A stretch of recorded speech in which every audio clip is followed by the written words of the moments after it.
अगर शरीक हैं तो सातों के पैसे बराबर होना ज़रूरी नहीं है।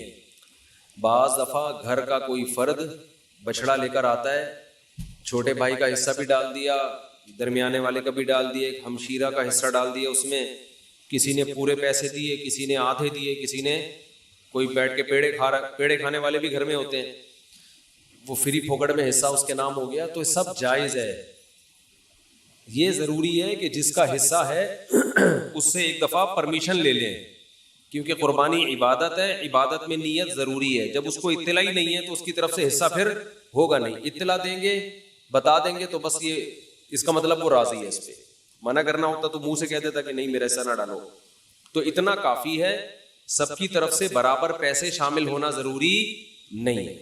और जो 7 हिस्से आप डालेंगे सारे आकिल बालिग होने चाहिए, ठीक है। मरहूमीन की तरफ से भी कुर्बानी जायज़ है। मरहूमीन की तरफ से जो कुर्बानी होती है वो होती आपकी तरफ से ही है, लेकिन उसका सवाब मरहूम को मिलता है, वो होती आप ही की तरफ से है।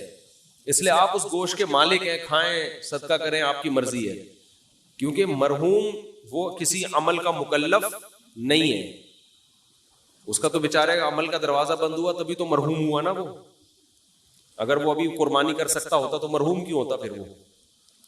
और हम भी थोड़े दिनों में हम सब ने मरहूम होना है कुछ वक्त के बाद जाके। तो जो मरहूम की तरफ से कुर्बानी होती है वो होती आप ही की तरफ से। सवाब किसको मिलता है? मरहूम को। तो ये भी जायज़ है। नबी की तरफ से भी जायज़ है, जिंदों की तरफ से भी जायज़ है, मुर्दों की तरफ से भी जायज़ है। नबी सल्लल्लाहु अलैहि वसल्लम ने किया है अपनी तरफ से, पूरी उम्मत की तरफ से 2 मेंढे ज़बह किया आपने। तो ये इसाले सवाब का सबूत भी यहीं से मिलता है। तो इसलिए जायज़ है कुर्बानी, जिसकी तरफ से चाहे करें, जितनी चाहे करें, अपनी हैसियत को, अपनी औकात को देखते हुए, अपनी चादर को देखते हुए। इतना ना करें कि कल लोगों से भीख मांगनी पड़े। दूसरी बात, कर्जा लेके कुर्बानी करना भी जायज़ है। समझते हैं? कर्जा लेके भी कुर्बानी की जा सकती है, बशर्ते के कर्जा उतारने की ताकत हो। ऐसा ना हो वसीम भाई से पैसे लेके उनको चौड़े में डाल दिया, वो बेचारा मुसीबत में आ गया, अब उसके अदा करने के पैसे हैं नहीं, वो आपके घर के बाहर घंटी पे हाथ रख के खड़ा रहता है और आपने उसको टेंशन में दे दिया। तो वो ऐसी टेंशन किसी को देना जायज़ नहीं है। बाज़ दफ़ा ये होता है कि आपके पास अभी नहीं है पैसे, कल आ जाएंगे, परसों आ जाएंगे, आप किसी से उधार पकड़ लेते हैं, यार मेरे परसों पैसे आ जाएंगे, या 1 हफ्ते बाद मुझे मिल जाएंगे, या महीने बाद मुझे तनख्वाह मिलेगी, मैं तुम्हें दे दूंगा, और यकीन भी हो देने का। तो बाज़ दफ़ा आदमी कर लेता है, क्योंकि कुर्बानी का मौका तो 3 दिन के बाद निकल गई ना। कुर्बानी 3 दिन के बाद तो नहीं होती कुर्बानी। तो ये मसला है। तो एक अहम मसला तो ये हो गया, कर्जा लेके भी कर सकते हैं, और किसी का हिस्सा, किसी के पैसे कम हो, किसी के ज्यादा हो, ये भी कर सकते हैं। एक अहम मसला ये भी है कुर्बानी में कि गाय के जब 7 हिस्से होंगे तकसीम के वक्त, तो 7 हिस्सों को तोल के तकसीम करना जरूरी है। क्योंकि सूद, गोश्त जो है ये सूदी अमवाल में से है।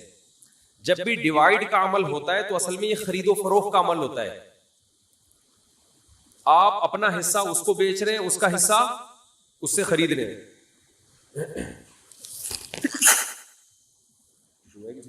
ये धोने पड़ेगा।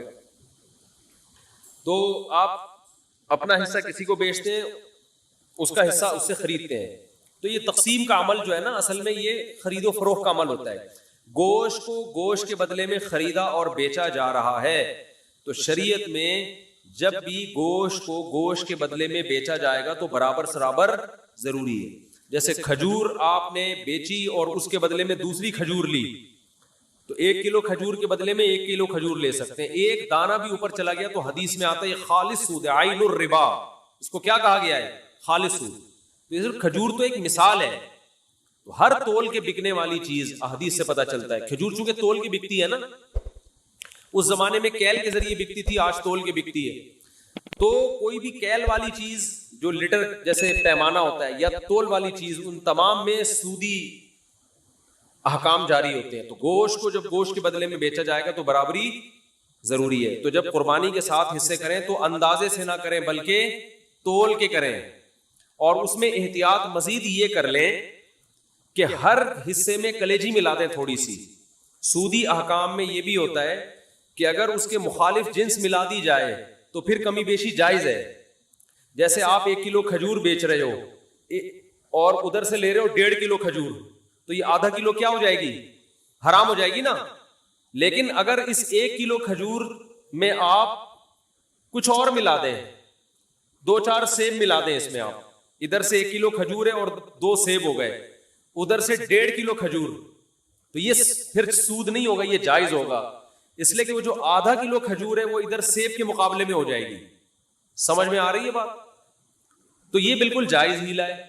तो कुर्बानी के गोश्त में अगर आपने तकसीम की टेंशन से बचना है तो 7 हिस्से करके हर गोश्त में थोड़ी सी कलेजी मिला दें, हर कलेजी में थोड़ा सा गोश्त मिलाएं, हर गोश्त में थोड़ी सी कलेजी। जब शुरू में कलेजी के 7 हिस्से करें, कलेजी, फेफड़े और जो कुछ भी होता है, तो उसमें 1-1, 2-2 बोटी गोश्त की मिला दें। तो उसमें अगर कमी बेशी हो गई तो वो जायज है।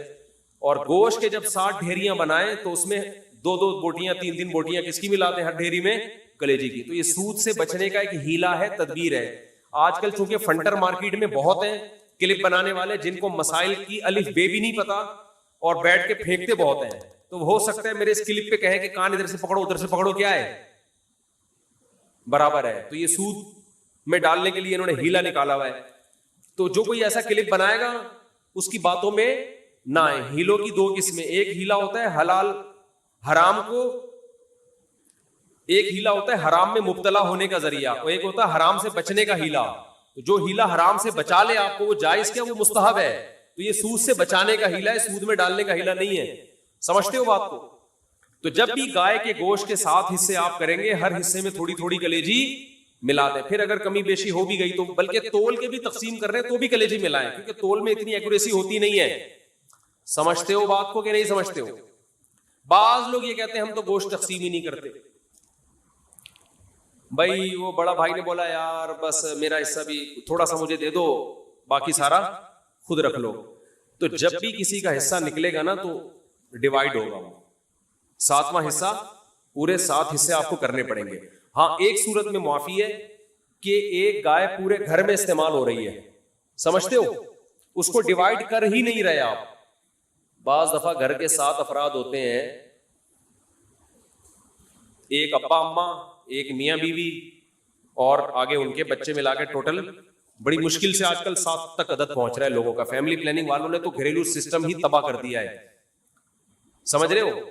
वो जो पहले घरों में पूरे 2-2 बछड़े आते थे, ये मंजली आपा का है, ये चमुनी आपा का हिस्सा हो गया, ये मोमानी का हो गया, ये खाला का हो गया, ये जनाब पोते का हो गया, ये बहू का हो गया, पूरी 2-2 कट्टे हम देखते थे लोगों के घरों में कटते थे, 2 बछड़े एक ही घर में चल जाते। अब वो फैमिली प्लानिंग वालों ने सारे खानदानी सिस्टम की वाट लगा दी, बच्चे ही नहीं है। और खुदा की कसम, जिस घर में बच्चे नहीं है, ईद बकरीद का मजा तो उस घर में है ही नहीं। हमारे बच्चों ने 10 दिन से पढ़ाई छोड़ दी है। गाय आ रही है, गाय आ रही है, कलाबाजियां खा रहे हैं, मदरसों की शिकायतें आनी, पढ़ के नहीं दे रहे। हम कहते हैं भाई बकरीद गुजरेगी तो पढ़ेंगे, अभी हमारे बस में नहीं। वो गायों के पीछे भाग रहे हैं। तो बच्चों के इंटरटेनमेंट है बच्चों के लिए यार, एंजॉय करने दो उनको, क्या उनमें पढ़ाई का इतना बोझ डाला। शिकायतें आ रही है, पढ़ नहीं रहे, टुल्ले मार रहे हैं, छुड़े। हम कह रहे हैं यार रात को सोते ही कम वक्त 2 बजे हैं, क्योंकि इधर पूरी गायें आके उतरी हुई हैं, दुमें हिला रही हैं, उनकी एंजॉय कर रहे हैं ना कि यार ये गाय। कराची वालों ने कहाँ गाय देखी होती है? वो एक वीडियो है बनारस की, उस पर बैल के पीछे पब्लिक भाग रही है, उस पर नीचे केपी के वालों ने, पंजाब वालों ने कमेंट्स किए हैं कि कराची वालों ने कभी गाय देखी नहीं है। वाकई नहीं देखी भाई। गाय तो खेतों में होती हैं यार, बकरियां शहरों में थोड़ी होती हैं। तो हमें तो यही तो सीजन है हमारा गाय बछड़े देखने का, और ऐसा ऐसा बछड़ा मार्केट में आ रहा है, तबीयत खुश हो जाती है देख के। देखो हर गली में रौनक है ना, हर घर के आगे बछड़े बंधे हुए हैं, इतने ऊंचे ऊंचे लंबे लंबे खूबसूरत, देख के तबीयत, ये रौनक है अल्लाह की तरफ से। यही तो बकरीद का मजा है, यही तो त्यौहार है। देखो इस्लाम के अलावा जितने त्यौहार है ना, आर्टिफिशियल है, मसनूई खुशी है, ओरिजिनल नहीं है। हिंदू जो होली मनाता है, किस बात की होली है, क्या है, कह रहे पता नहीं किस बात की खुशी है, मुझे खुद भी अभी तक पता नहीं है। बस खुशी मनाओ, एंजॉय करने की कोशिश करो। ईसाई क्रिसमस मनाते हैं 25 दिसंबर को, किस बात की खुशी? ईसा अलैहिस्सलाम पैदा हुए थे, तो आज थोड़ी पैदा हुए हैं, वो तो पैदा हुए हुए उनको 2100 साल गुजर चुके हैं भाई। ये जो सालगिरह की खुशी है, मसनूई खुशी है। पैदा तो उस वक्त हुआ था ना जब बच्चा पैदा हुआ था, उस वक्त इंसान खुश होता है। 1 साल के बाद क्या क्या क्या करूं मैं, हो गया तो आज का दिन पैदा हुआ, तो आज का दिन ये 2021 है आज, और पैदा हुआ था 1990 में पैदा हुआ था ये। तो ये खुशी होती नहीं है, खामखा की मनाई जाती है। और शादी पे भी लोग 1 साल के बाद केक काट रहे होते हैं, हालांकि मुझे पता है उस दिन तो उनको अफसोस होता है। एक सरदार जी बैठे हुए फिल्म देख रहे हैं और रो रहे हैं, रोए जा रहे हैं। किसी ने कहा कोई रोने का सीन होगा, सरदार जी से पूछा कौन सी फिल्म देख रहे हो? कह रहे अपनी शादी की वीडियो देख रहा हूं भाई मैं शादी की वीडियो देख रहा हूं। कुर्बानी के मसाइल बयान कर रहा था मैं कि इसमें तवाज़ो भी है, आजिज़ी भी पैदा होती है, सही है ना? तो ये 7 हिस्से कर दिया करो, कलीजी मिला दिया करो इसमें। और कुछ मसाइल हैं कसाई के। कसाई लोग एक बहुत बड़ी बददियानती ये करते हैं कि 4 रगें काटने के बाद अंदर भी छुरा मारते हैं उसके जानवर को जल्दी ठंडा करने के लिए। ये अमल खिलाफे सुन्नत है। 4 रगें काट के छोड़ दें, ब्लड निकलना चाहिए जानवर का, थोड़ी देर तड़पेगा, ब्लड उसका निकल जाएगा, गोश्त साफ हो जाएगा। लेकिन कसाई के पास टाइम नहीं होता। बार बार कहता हूं कि जो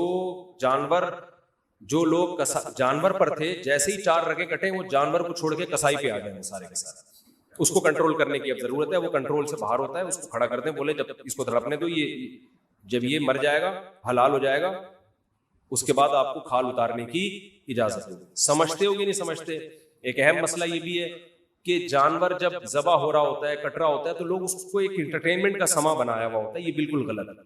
चीखो पुकार, शोर शराबा, ये इबादत का अमल है, इबादत के तरीके पर होना चाहिए। दुआ पढ़नी चाहिए, इन्नी वज्जहतु वजही लिल्लज़ी फ़तरस समावाति वल अर्ज़। नहीं याद है तो देख के पढ़ लें। दुआ के बगैर भी कुर्बानी हो जाती है, लेकिन इबादत का मौके है, जिक्र अस्कार होना चाहिए, तकबीर होनी चाहिए। लेकिन ये जो शोर शराबा, हल्ला गुल्ला, ये बिल्कुल शरीयत के खिलाफ। बच्चों को कंट्रोल करना चाहिए, ठीक है, उससे पहले वो घुमा रहे थे जानवर, इंजॉय कर रहे थे, अच्छी बात है। लेकिन जब ज़बा होने का टाइम है, इस वक्त ये शोर शराबा, सीटियां, उछल कूद, ये बिल्कुल इबादत के मिजाज के खिलाफ। समझते होगे नहीं समझते? और कसाई लोग बहुत दफा देखा है तकबीर नहीं पढ़ते जानवर ज़बा करते हुए। देखो, जानवर खुद ज़बा किया करो, खुद ज़बा किया करो जानवर। तकबीर, उलमा कहते हैं जानवर ज़बा, अगर नेक आदमी जानवर ज़बा करेगा, उसकी भी गोश्त में रूहानियत आती है, उससे भी उसके भी असरात आते हैं। तो खुद ज़बा करो या किसी नेक आदमी से ज़बा करवा लो। कसाई लोग बहुत से अच्छे भी हैं, लेकिन बहुत से इनमें पान गुटके वाले भी होते हैं, अल्लाह का नाम ही नहीं ले रहे होते हैं, नमाज नहीं पढ़ते कभी, तो अल्लाह का नाम नहीं लेते। तो वहां पर आप जोर जोर से तकबीर पढ़ो, कसाई को भी बोले भाई तू गुटका फेंक दे थोड़ी देर के लिए, मुंह से तकबीर निकाल। जानकर अगर कोई अल्लाहू अकबर पढ़ना छोड़ दे तो जानवर क्या हो जाएगा? हराम हो जाएगा। समझते हो? तो उसको बोलो गुटका फेंक, यहाँ अल्लाह। मुर्गी ज़बा करने वाले भी बहुत दफा देखा है, नहीं ज़बा करते चले जा रहे हैं। भाई मुंह से जोर से बोल अल्लाहू अकबर, बिस्मिल्लाही अल्लाहू अकबर। तो मुर्गियों वालों को भी जरा पाबंद किया करे इसका। ये एक मसला है। एक अहम मसला ये है कि कसाई लोग जानवर ज़बा करने के बाद, हिस्से लगाने के बाद, पुट का गोश्त निकाल के क्या कर देते हैं? अलग। और इतना गोश्त वाफर मिकदार में होता है कि लोगों को पता ही नहीं चल रहा होता कि कसाई ने 6 महीने के लिए अपनी दुकान में बेचने के लिए गोश्त स्टॉक कर लिया है। तो कसाई को इस हरकत से मना करें, उससे बोले ये हिस्सों वाला जानवर है, सबके हिस्से होंगे, आपको पैसे चाहिए, ज्यादा पैसे ले लो हमसे। खाना चाहिए, कोई बात नहीं, कलेजी पकेगी, जहां सब खाएंगे आप भी खा लेना, गोश्त खा लेना हमारे यहाँ। ये तरीका गैर अखलाकी है। समझते हो कि नहीं समझते? जो गोश्त इतना निकाल निकाल के अलग कर रहे होते हैं, उनसे बोलो पैसे ज्यादा ले लो, ये गोश्त नहीं लो। और कोई मसला किसी के जहन में कुर्बानी से मुतालिक जल्दी से पूछें, है भाई? क्या? हाँ, रात में कुर्बानी कर सकते हैं, मगर मकरू है, बेहतर नहीं है दिन में कुर्बानी, क्योंकि कुर्बानी शायर इस्लाम में से है और इस्लामी शायर दिन की रोशनी में होते हैं। इस्लाम में त्यौहार रात को नहीं मनाए जाते। रात को त्यौहार गैर मुस्लिम मनाते हैं। क्रिसमस रात को शुरू होती है, इस्लामी त्यौहार कब होते हैं? दिन में। इसी से पता चलता है कि इस्लाम में ईद मिलादुन नबी नहीं है, क्योंकि वो रात को मनाई जाती है, बत्तियां लगाई जाती हैं, जबकि इस्लाम की सारी ईदें कब है? दिन की रोशनी में होती है। समझता नहीं है ना बात को। जब नहीं पड़ेगा रात को तो कैसे समझेगा बात को? कलेजी भी हिस्से में आती है, 7 हिस्सों की कलेजी कर दें, थोड़ी सी बचा लें आखिर में गोश्त में तकसीम करने के लिए, और 7 कलेजियों में थोड़ा थोड़ा गोश्त डाल दें, ताकि कलेजी भी कमी बेशी हो तो वो गोश्त के मुकाबले में हो जाए। इरशाद, मरहूमीन का, कई मरहूमीन का भी एक हिस्सा ले सकते हैं। नबी ने पूरी उम्मत की तरफ से एक हिस्सा किया, तो एक मरहूम की तरफ से भी कर सकते हैं। अब उलमा का इसमें इख्तलाफ है कि आपने अगर एक हिस्से में सारे मरहूमीन की नियत कर ली तो वो गोश्त, वो सवाब डिवाइड होगा या नहीं होगा?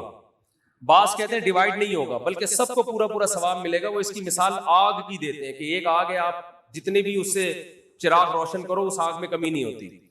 लेकिन बाज उलमा इसके